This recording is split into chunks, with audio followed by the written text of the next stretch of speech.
Noong araw, sa isang baryong nalilibing sa kagubatan, may isang punong mangga na kinatatakutan ng lahat.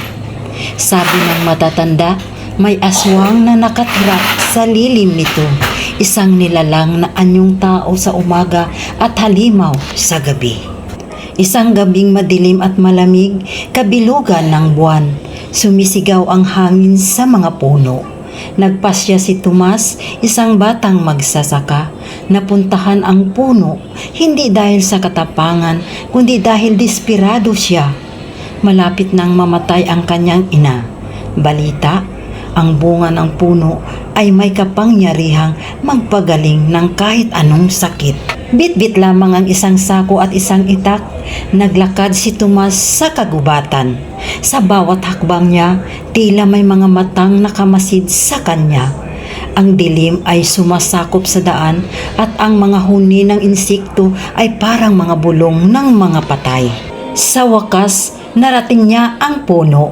Napakalaki nito at ang mga ugat ay tila mga kamay na gumagapang sa lupa.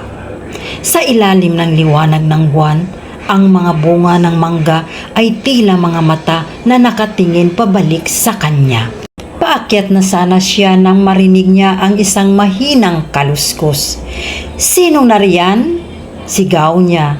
Nanginginig ang boses. Walang sumasagot.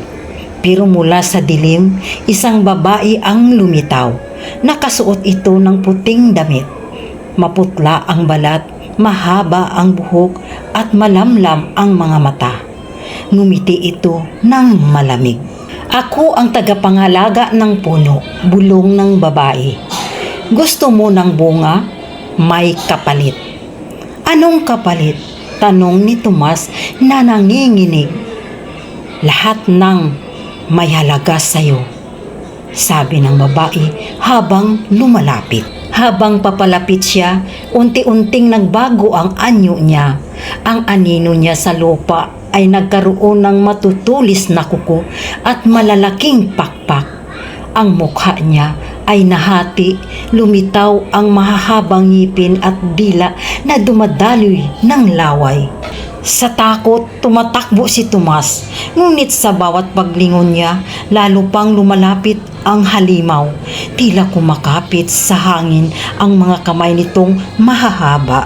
Nadapa si Tomas sa lupa. Sa tabi niya, nakakalat ang mga tuyong bawang. Alaala ng mga mangangakal na minsang naglayag doon. Walang pag-aalinlangan, inihagis niya ang mga bawang sa hangin. Isang malakas na sigaw ang umalingaw-ngaw. Ang aswang ay napaatras, umusok ang balat bago ito tuluyang naglaho sa hangin. Sugatan at hingal na hingal. Tumakbo si Tomas pabalik sa baryo. Hindi niya nakuha ang prutas, ngunit buhay siya. Mula noon, walang nangahas na lumapit muli sa puno. Lalong humigpit ang mga bulong ng takot sa gabi.